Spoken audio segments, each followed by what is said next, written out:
Welcome back to the Brighton Chamber podcast. I'm your host, Cameron Harris, and today I'm joined by Sabrina and Jerry Wilson from Wilson Estate Vineyards. Welcome to the studio. Thanks for having us. So, first off, what is Wilson Estate Vineyards? How would I put this together without being too breathy? It's many things, but in its purest form, it is a farm that was a dairy farm that was turned into a wine tasting room, wine manufacturing facility, vineyard, and soon to be distillery. What is the difference between like a winery and a distillery? Sure.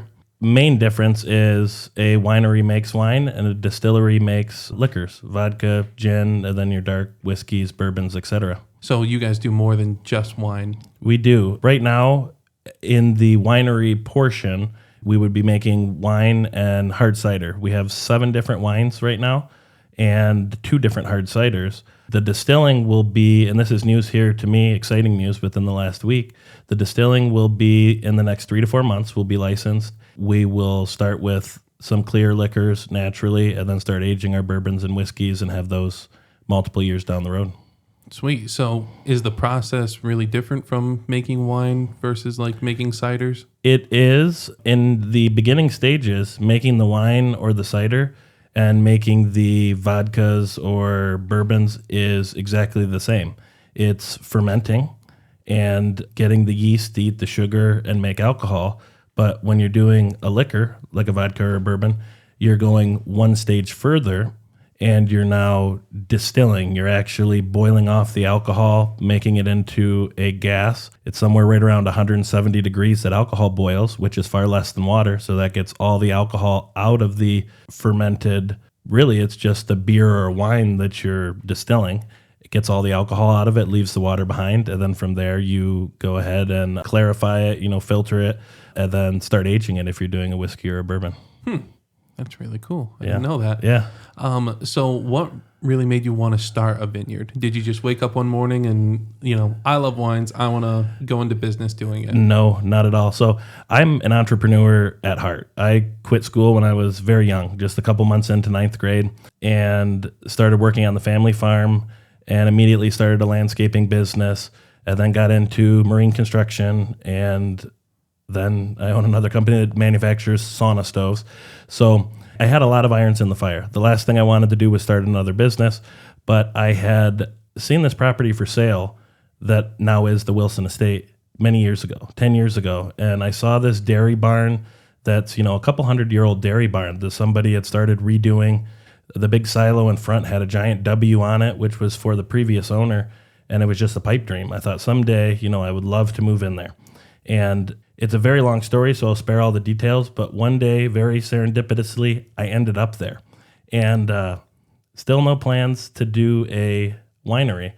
I did want to do vineyard, orchard. I love growing things. Every house previous to this, I'm like, I should have planted some vines so I could play around and make my own wine, do some distilling, just craft distilling for myself.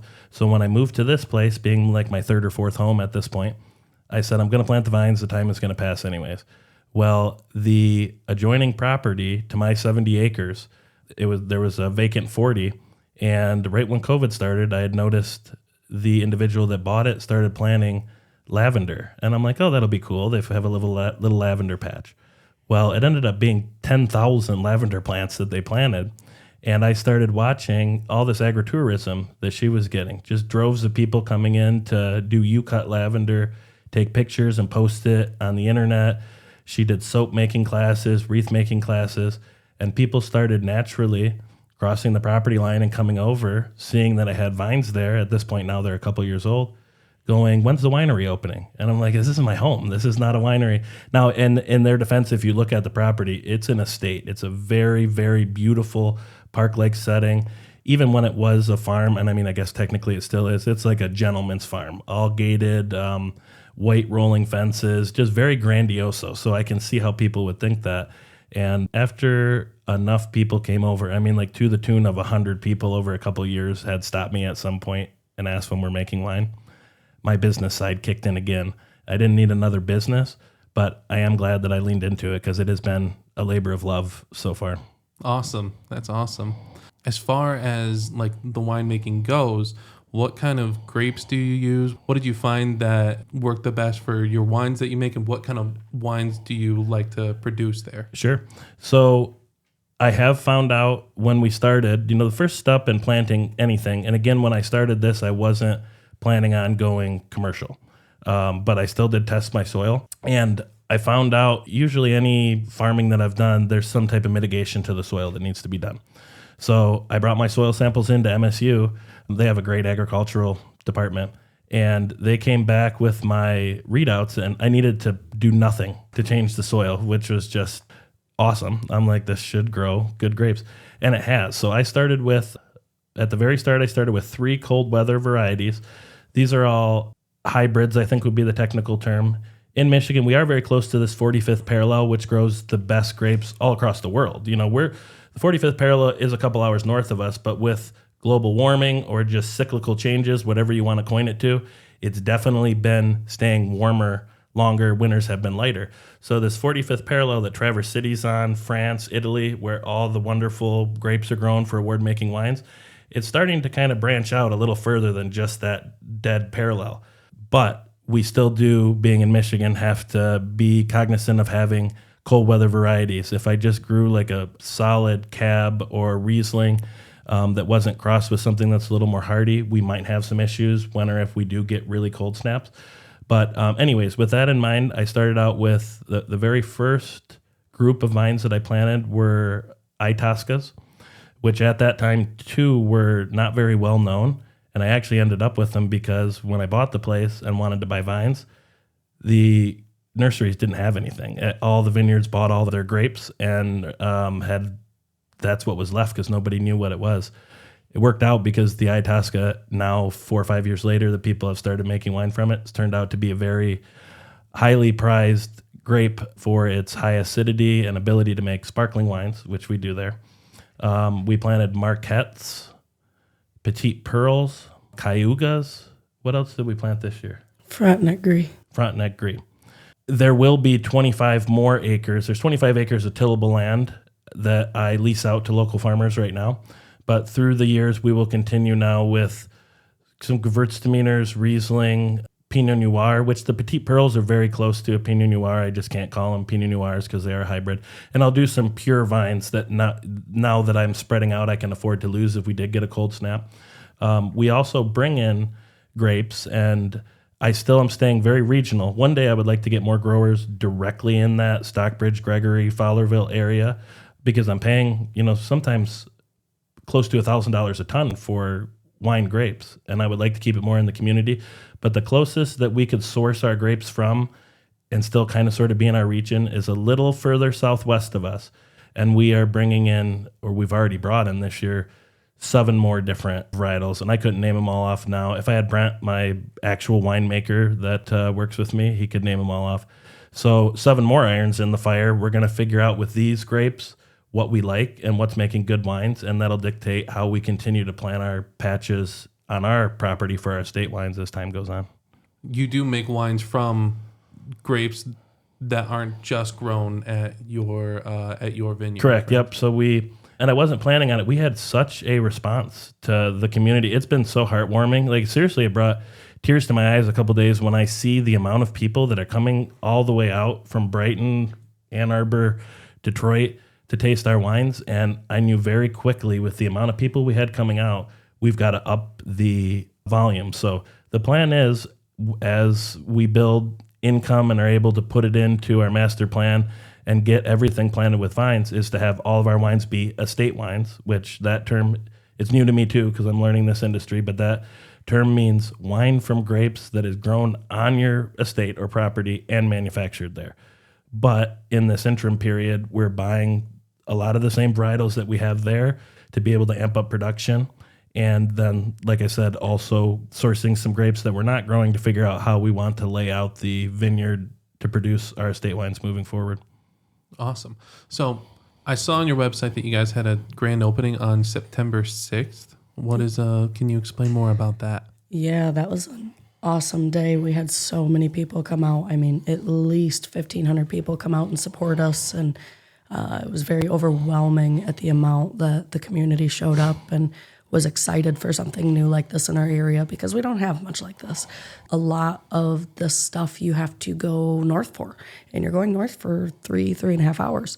So bringing all of this downstate more and bringing more of a space for people to enjoy this culture has been awesome. But the grand opening, we had a lot going on. We had live music, we had food trucks, we had amazing wine. The bartenders, they worked their butts off. And I mean, it just, by the end of the day, it came out really, really well. And we were very happy with how it went. Tell them about the flyover, the surprise flyover gosh. from Tracy and Lisa. Yeah, some friends of ours, they did a flyover and remind me what they are. Oh, I think they were Mustangs. I can't remember what the planes were, but they do flyovers for U of M games, NASCAR races. And I got a text from them. This is right at the peak of there being 1,000+ people at this property, which I don't think there's been 1,000 people there in total the whole time the property has existed. So very overwhelming. Bands playing. She had stopped, and I get a text from 2 of my pilot friends that asked if the grand opening was still going on and if we're outside. I'm like, yeah, stop in. And they're like, we're gonna just look up. And so they came over in these Mustangs. They were coming back from a drag race that they were hired to do a flyover on, and they flew over in formation. Actually, their friends were there too in some fighter jets, I believe it was, and went north. And then Tracy and Lisa flew directly over and hit the smoke and went up. And it was a very cool experience. Everything really aligned that day. And man, people had a good time. It was hard to get people to leave. Once everybody was there and the band and everybody just wanted to stay, it was sure a success though. That's sick. I mean, just look up is such a so cool line. Everybody kept asking like, what type of strings did you pull for that? I'm like, none. The timing worked out. And this whole entire process, from the little bit I told you about how I ended up there and how the vineyard started, it has all timing wise worked out. Very little, actually I would say nothing has been forced. And it's a good feeling. I definitely know our hearts have been in the right place, and it's just been continuously going in the right direction. I'm not used to that in business. Usually it's kind of a struggle. Not this one. It's just really laying out nicely, and now I've kind of just stopped trying to micromanage, and I'm letting it go pretty much wherever it wants to go. Whatever the community comes in and they say it would be nice if we had some beers, which that's technically a different license than the wine and cider. And next thing I know, I'm talking to somebody that is a local, which I'm really big. I'm trying to keep this local, really breathe some life into Gregory, Stockbridge, the surrounding areas, be it helping the agricultural industry with them starting to grow grapes and varietals so we can buy from our neighbors, or whether it's hiring them as bartenders, or I'm not the authority on the winemaking or cider and or beer. I am with the distilling, maybe not an authority, but I know what I'm doing there. So that might be my space. But there was a guy that came in that asked if we had beer, and we started talking. He lives a few doors down. He made beer at almost the commercial level, like a very high-end hobby, very high volume. And he started talking about making some IPAs and some different things. So now he's been going, got all of his stuff back out, been in his garage making all sorts of different beers for us to try, and we'll have that license on the docket too. So it's been very cool how everything, cool wouldn't be the word, but for lack of a better term, how it's just kind of worked out and gotten a life of its own. And it's almost like it's not even our place per se. It just kind of belongs to the surrounding community. It's really cool. Yeah. Well, like when it's not forced like that, I feel like you kind of get a sense that it's meant to be. Oh yeah. You're not fighting something to get it to be where you want it to be. Mm-hmm. So it is, even from the local township and building department. One of my other companies does a lot of construction all across the state, marine construction. The amount of township interaction, state with EGLE, federal with Army Corps of Engineers, there's just a lot of red tape, and townships tend to be very difficult. Not out here. I mean, it out there. They said, you hired us to work for you as governmental employees. We can't do anything we're not supposed to, but we're not going to make a big fuss. Like, we want to see this. And everybody was very transparent and very above board. Like, if there was something that would get their tit in a ringer, so to speak, they have an in-house attorney that would be like, this is, going to be a problem. We can't open this can of worms. We would figure it out right then and there, work around it or through it, and then away we went. And it's been nice to not have it be a a big pushback by the community because, I mean, there's not much progress out there, so you never know how people are going to receive it. But no pushback from the township or the community. They've very much welcomed it and have even helped us advertise it and put the word out there. That's awesome. Yeah. I'm glad it's working out for you guys. Thank you. Really quick, I wanted to touch on a few things I saw on your website. So I saw that you host events there, or people can have events there. Yeah, a little bit. We're working on right now revamping our event space and making it a little more, like Jerry likes to say, a little more grandiose. So, but we've got that coming in the future.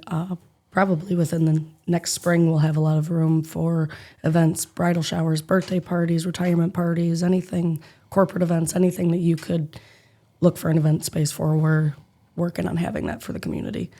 Right now, Sabrina she's been spearheading most of this as far as managing the operations. I mean, all of it now.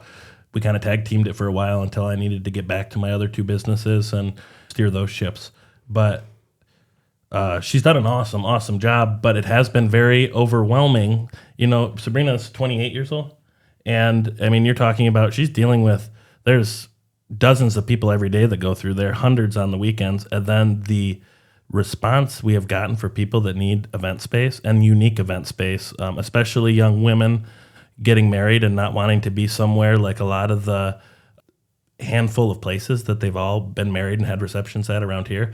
It's been dozens and dozens of inquiries for weddings. So her and her dad, like, don't let her fool you. She's very, very hands-on. They've been getting one of the barns ready for an event space. We've done a couple weddings already that have been renting out the whole tasting room and Airbnb area, I guess I would call it, living space. But we're wanting to keep the tasting room open, so we're not just shutting it down to the general public because somebody bought it for a wedding. So she's getting one of the barns ready, which should be in the next few weeks, to be able to host events probably up to 100. And I wish I had the pictures here with me, but the actual event space, which will be late 2026, early 2027, is going to be right there in proximity to all the other buildings. So it's just a 50-yard walk to the tasting room. It's a big glass. It looks like it's just some beautiful, ornate greenhouse, but very much built for the utility purpose of just housing people on the property, but still having the 360 views of the vines. And we just bought a big excavator. We're digging a huge pond out there. So you'll have this pond with a peninsula. And I'll leave it at this. If you go to our website here soon, our creative guy, Brandon Damon with BDV Video, is doing all the renderings, has actually taken shots of the property and is augmenting in what it'll look like. It's going to be up there with some of the nicest event or wedding venue spaces that I've ever seen in our area. Yeah, that'll be sick. Yeah, I'm excited. That'll be really cool. Also on your website, I saw that you guys have a wine club. What is that? Almost. We almost have wine club. Okay. We're working on it. That is something that we will open to the community. We're going to kind of keep it a little exclusive. So many spots per year, and we're going to do lots of cool things with that, such as doing early releases for our wine club members and, a couple free glasses here and there and all of the other things that most typical wine clubs do, but just it'll have our name on it. What are you calling it? The Reserve Society. The Reserve Society.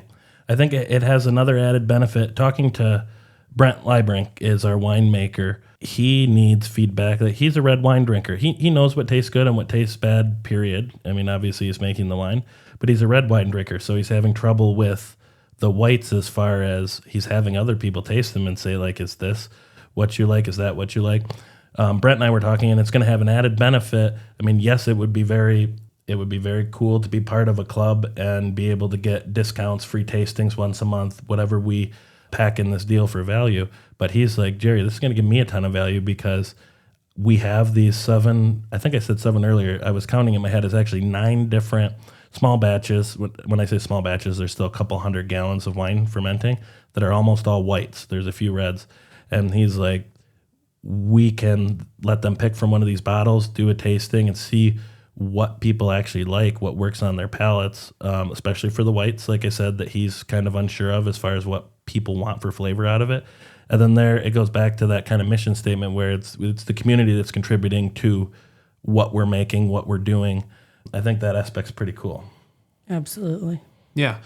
your people get to choose what wine they get for that month for the wine club, or it's just this is our wine of the month for the wine club. Hopefully you like it. The way that I'm seeing it right now, again, we're about 30 days from actually launching exactly what we're going to do. There's a lot of wine clubs, and actually the creative guy that we work with and I've worked with for decades, his wife and her family belong to a lot of wine clubs, so there's so many ways to do it.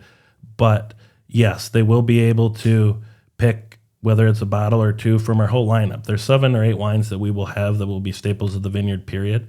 But there's always going to be, I would say, anywhere from 5 to 10 different small batches that we're doing to experiment and see what people like. So they would be able to pick from any of those. I think very crudely it would involve like a free tasting every month or every other month so that they can see what's new and what they like. And then from there, choose a bottle, be it one of their go-tos from our 7 wine. Is it 7 on our lineup right now? Or, I like these. I tasted 4 of the different new varietals, and I like the Cayuga White, and I want to do a bottle of that. Mm-hmm. No, that's awesome. Like, that just sounds like a super great way to try other ones that you might not have tried otherwise. Because I know for me, if I'm going to like a restaurant or whatever like that I really like, I always get the same thing because I know I like it. Yep. So definitely gives people that opportunity to branch out. Yeah, I'm the same way. I will get stuck in a rut. And if I did, even like speaking food, which I probably love food more than wine. Me too. Both together is a perfect combo.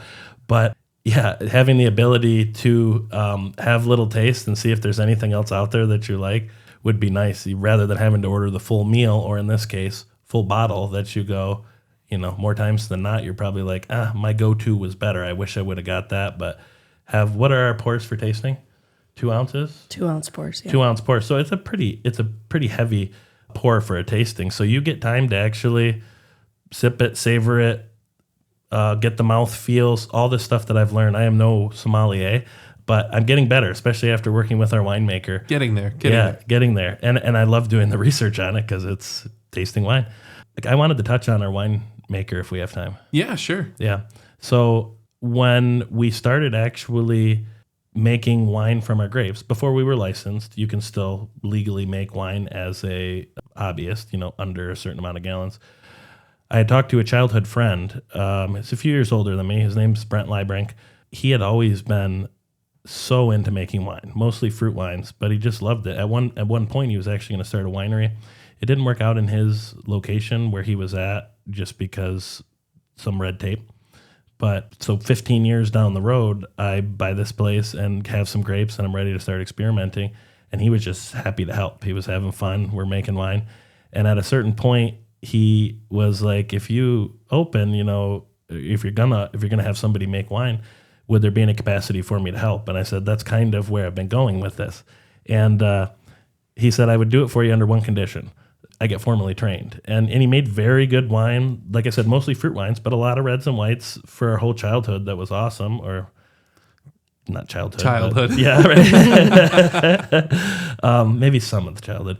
So he sends me a link because I said, research where you want to go or what you want to do. Like, I don't know how this works. I don't know if you have to go to college for 4 years or what the status quo is for getting the essentials that you need to make good wine that you're going to sell to the public.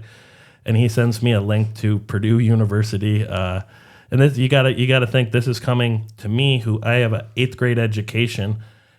If I would have known I was going to do wine, I would have loved to finish school, go to college, and really get into it. But it was very foreign to me because I'm like, holy smokes. And the price tag was a lot more. We're shoestring budget right now, So he's like, listen, I've went through and looked at them all. What was the other? There's another Ivy League, Cornell. And he's like, this is like the one.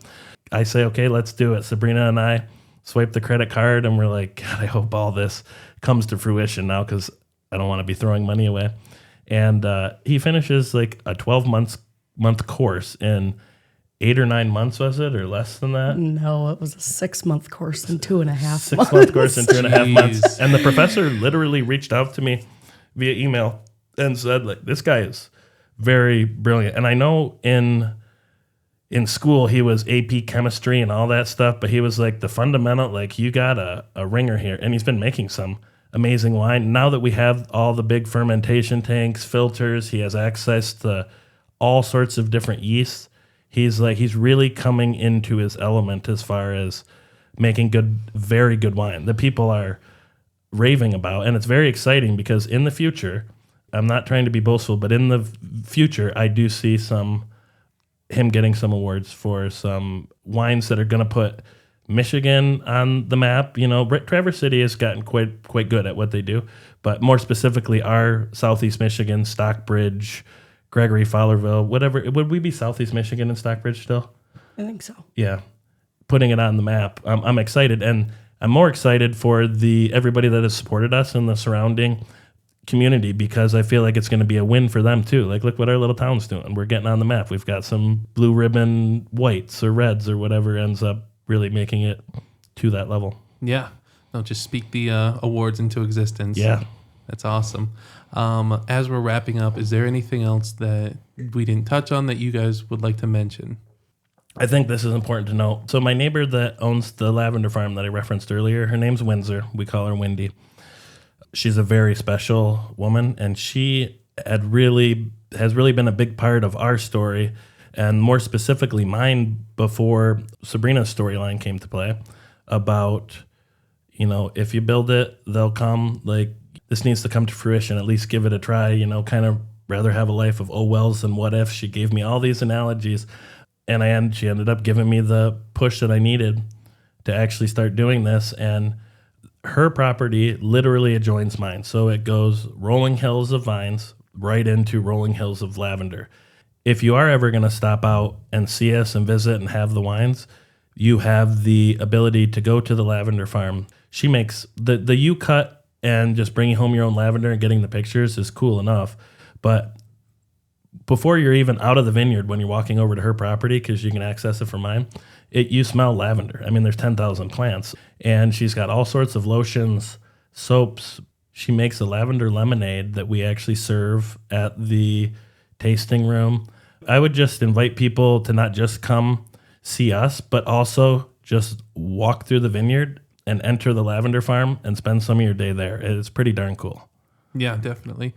The lavender lemonade almost sticks out to me. If you guys could make like an alcoholic version of it, that'd be pretty cool. We're working on a lavender white. This is some top secret stuff. I don't know. Oh, no, I jumped the gun. No. We're working on a lavender white, which probably will be some sort of a sparkling. I don't know if it's been done. It seems like everything's been done, but I haven't seen it super mainstream. And being that it's an estate lavender, because it's there on the property, and I would use that Ayahuasca that I was talking about that I accidentally fell into, that is very good for sparklings. And then, of course, once we start distilling, a nice like triple distilled vodka that's either infused with lavender, which would be kind of, you can infuse it in a basket that sits in the head of the still or the top of the column, or there's some other ways to do it with different essences from her essential oils and what have you. But a lavender vodka with lemonade, or a lavender lemonade with just straight vodka would be, I can't see that being any type of an issue. We already cut the corners. It's okay. You can just put vodka in it. Vodka, yeah. Whatever your favorite kind is, we don't judge. I love that you guys are collaborating like that. So for anybody who's listened and wants to get in touch with you, like rent out the event space or just order when the wine club becomes a thing, where should they go? Right to the website. You go right to the website. We've got address. We have a map that shows you how to get there. We have written instructions. Our hours are on every single page. Phone numbers on there probably a dozen times as well. So WilsonEstateVineyards.com and Wilson Estate Vineyards, vineyards is plural.com. And as most people would say today, the way our generation communicates is social media. So if you ever didn't see something on the website, hit Facebook, and it's very consistent with events, and everything you need is very much grouped up at the top of the page as far as what's happening or what's going to happen. Yeah, WilsonEstateVineyards.com, though, would be the go-to. Sweet. We will definitely include that in the show notes below. I did want to give a quick thank you to the Brighton Chamber of Commerce. They came in organically to our place because they had seen what we're doing and wanted to have a glass of wine. And every single person that I've dealt with, including people that they've sent for other resources, have been awesome to deal with. And I've never been part of a chamber. And I think I would urge anybody that doesn't understand the value of it or on the fence to look into their local chamber, especially if you're in Brighton, because they've been awesome. And then you guys with this place here, I have heard about it a lot.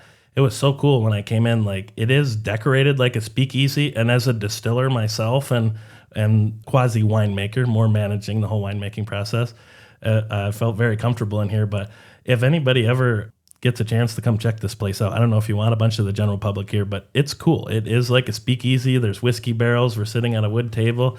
Like, put me right in my element when I walked in. It was very cool. Well, sweet. Thank you for saying so. The vibe is perfect. Yeah. Awesome. Well, thank you for saying so. And thank you for joining me today. Absolutely. Thank Really you for having us. Thanks a lot. Yeah. Had a good time. And thank you for watching, and we'll catch you on the next one.